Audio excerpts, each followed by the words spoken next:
সন্ধ্যা বন্ধুরা, কেমন আছো তোমরা? নিশ্চয়ই ভীষণ ভালো আছো। সারা দেশ এখন আনন্দের জোয়ারে ভাসছে। হরতাল, অবরোধ, রাজনৈতিক অস্থিরতাকে ছাপিয়ে এখন বড় হয়ে উঠেছে বাংলাদেশের বিশ্বকাপে কোয়ার্টার ফাইনাল ওঠা। বন্ধুরা, আর এই আনন্দ ভাগাভাগি করে নিতে আমি চৈতি ফারহানা হাজির হয়ে গেছি তোমাদের প্রিয় অনুষ্ঠান কানেস্তারায়। দেখা যাক শুরুতেই আজ কানেস্তারায় কি কি থাকছে।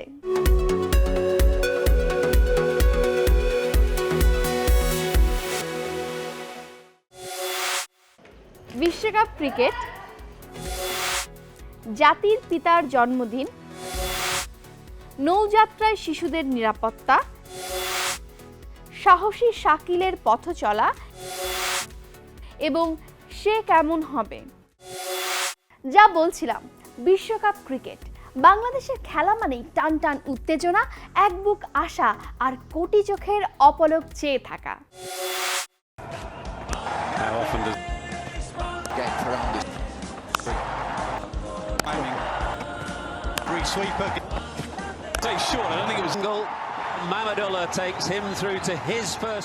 বিশ্বকে চমকে দিয়ে বাংলাদেশ ক্রিকেট এখন ভাসছে জয়ের আনন্দে। বাংলাদেশের ৩৬ বছরের ক্রিকেট ইতিহাসে এবছর বিশ্বকাপে টাইগার বাহিনী বাংলাদেশকে এনে দিয়েছে সবচেয়ে বড় আনন্দ উপলক্ষ। টাইগারদের এই অর্জনে আনন্দ মিছিলে রঙিন হয়ে উঠেছে শিশুরাও। বাংলাদেশ ফাইনাল খেলবে এবং ইনশাআল্লাহ ফাইনালও জিতবে। কোয়ার্টার ফাইনাল আমরা জিতবো, আমরা ফাইনাল খেলবো, আমরা ফাইনাল জিতবো ইনশাআল্লাহ। অনেক জয় করেছে, ফাইনালে ইনশাআল্লাহ আমরা জিতবো, ইনশাআল্লাহ আমরা আবার বিজয় করব। ড্রয়িং রুম থেকে শুরু করে পাড়ার দোকানে, সরু গলি থেকে খেলার মাঠ, সব জায়গাতেই ক্রিকেট জ্বর। সব আনন্দকে ছাড়িয়ে ক্রিকেট হয়ে উঠেছে সার্বজনীন উৎসব। সব ছাপিয়ে সবার দৃষ্টি এখন কোয়ার্টার ফাইনালের দিকে।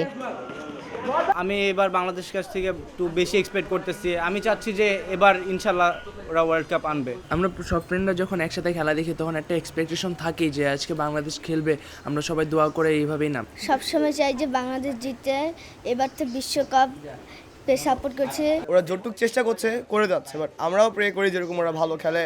আমরা আশা নিয়ে বসে টিভি দেখে, মানে টিভির সামনে নিয়ে সব ফ্রেন্ড সার্কেল নিয়ে বসি খেলা দেখি। 1979 সালে ইংল্যান্ডের মাটিতে খেলা দিয়ে শুরু হয় বাংলাদেশের আন্তর্জাতিক ক্রিকেটের। এর মধ্যে বাংলাদেশ পার করেছে গৌরবময় বর্ণিল 36টি বছর। এসেছে অসংখ্য বিজয় আনন্দ। তবে এবারের বিশ্বকাপ ক্রিকেটে সেই ইংল্যান্ডকে হারিয়ে বাংলাদেশ পেয়েছে কোয়ার্টার ফাইনালের টিকিট। বাংলাদেশের পতাকা বিশ্বের আঙিনায় উঠছে সগর্বে। বাংলাদেশ যেদিন তাদের সেরা খেলাটা খেলতে পারে ওই দিন যে কোনো টিমকেই হারানো সম্ভব। এর আগেও আমরা দেখেছি।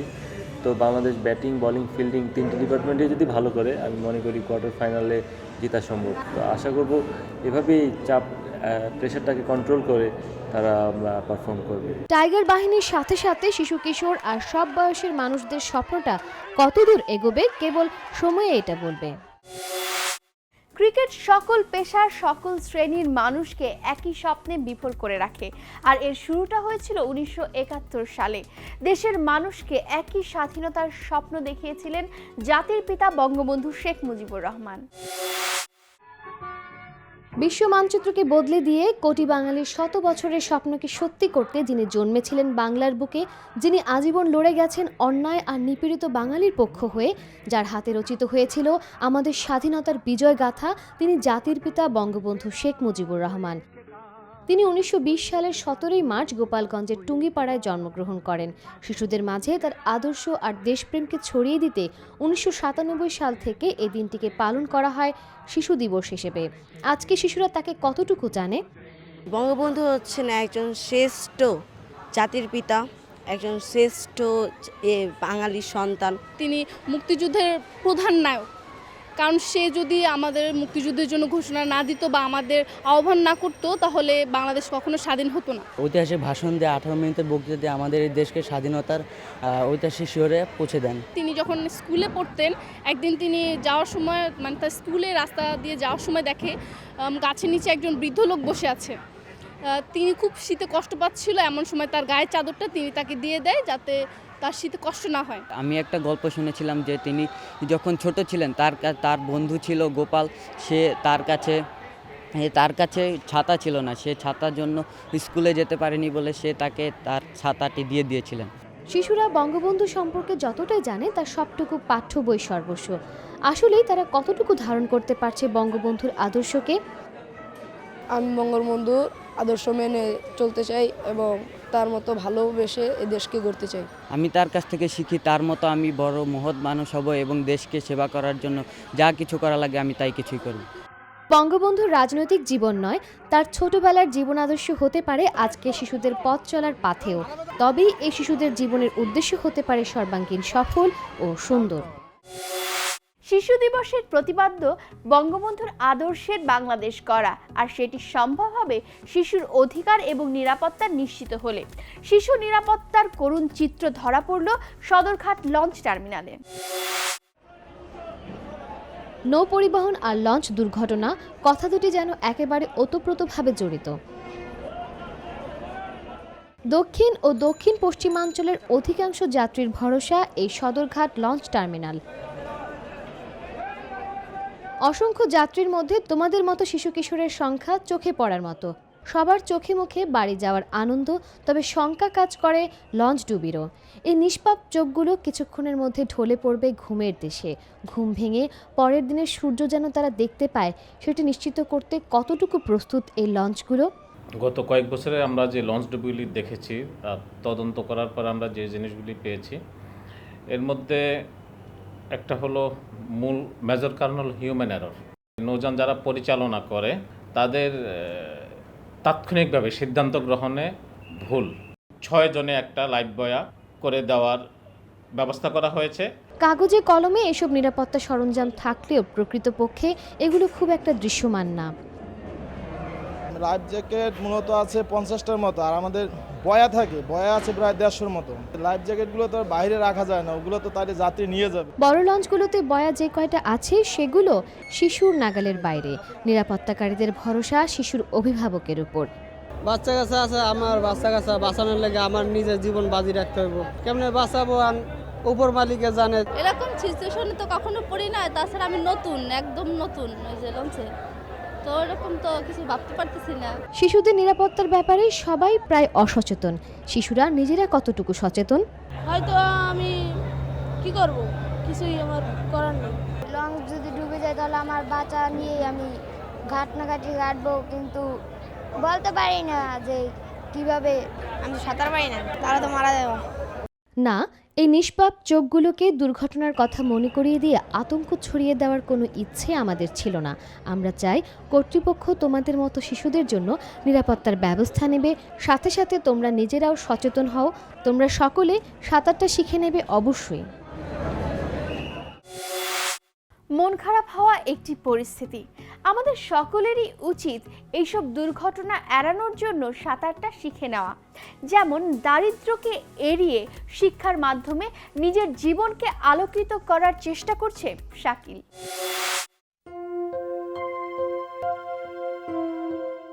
শাকিল তেজগাঁয়ের কোনাপাড়ায় বাবা মা ভাই বোন সহ ছোট্ট একটি কক্ষে তার বেড়ে ওঠা। বাবা মাছ ব্যবসায়ী, মা গৃহিণী, টানাটানির সংসার তাদের, কিন্তু তাতেই আটকে নেই সে। এই বয়সে শাকিল বুঝতে পেরেছে কষ্ট হলেও তাকে যেতে হবে অনেক দূর, আর অনেক দূরের সেই পথটা খুব বেশি মসৃণও নয়। প্রয়োজন দৃঢ় প্রচেষ্টা, আর সাথে চাই সুশিক্ষা। তাই কষ্টটাকে সে মেনে নিয়েছে হাসি মুখে। সকালে উঠে ফ্রেশ হয়ে আম্মু নাস্তা নেয়, নাস্তা খাই, নাস্তা খেয়ে স্কুলে যাই। স্কুলে ড্রেস পরে স্কুলের ব্যাগ গুছিয়ে স্কুলে যাই। স্কুলে থেকে এসে আম্মু চা রেডি করে রাখে, আমি চা নিয়ে বেরোয় যাই হাতির ঝিলে চা বিক্রি করে আসি। আমার ক্লাসে যে বন্ধুরা আছে তাদেরকে বলি না যে আমি এত কষ্ট করি চা বিক্রি করি। যখন আমি চা বিক্রি করি তখন যে কাস্টমারে জিজ্ঞাসা তুমি কী করো, পড়ালেখা করো? তখন আমি বলি জি আমি পড়ালেখা করি, ক্লাস 5 পড়ি। তখন তারা খুশি হয়, আমিও খুশি হই। দারিদ্র্যের ঘেরাটোপে থেকেও শাকিল হাতে তুলে নিয়েছে বই, আর সেই পড়াশোনা চালিয়ে যেতে শাকিল হাতে তুলে নিয়েছে চায়ের ফ্লাক্স। সারাদিন স্কুল, দিন শেষে কোচিং, আর তারপর গৃহশিক্ষকের কাছে পড়ার ফাঁকে ফাঁকে সে চা বিক্রি করে হাতির ঝিলে, আর তাতে একটুখানি হলেও লাঘব হয় খরচের বোঝা।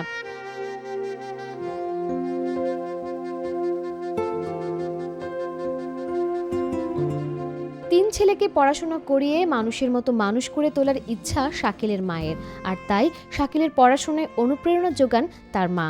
করাচ্ছি যে ভালো একটা মানুষ হবে, ভালো হবার চেষ্টা করব, আর নিজের পায়ে দাঁড়াবে, একটা শিক্ষা বা একটা শিক্ষিত হইলে নিজে কর্ম করে খাইতে পারবো, তার জন্য চেষ্টা করতেছি। আজকালকার দিনে লেখাপড়া ছাড়া চলা যায় না, ঠিক আছে? মূর্খ মানুষের কোনো দাম নাই। স্কুল শিক্ষকের ধারণা কষ্ট করে পড়াশোনা করার পরেও 5 জন সাধারণ শিক্ষার্থীদের চেয়ে অনেক বেশি অধ্যাবসায়ী শাকিল।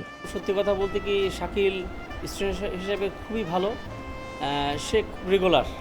সে রেগুলার এবং ক্লাসে প্রতিনিধি কখনো সে লেট করে আসে না এবং প্রতিদিনের পর আসে, প্রতিদিন সে দিতে পারে আমাকে।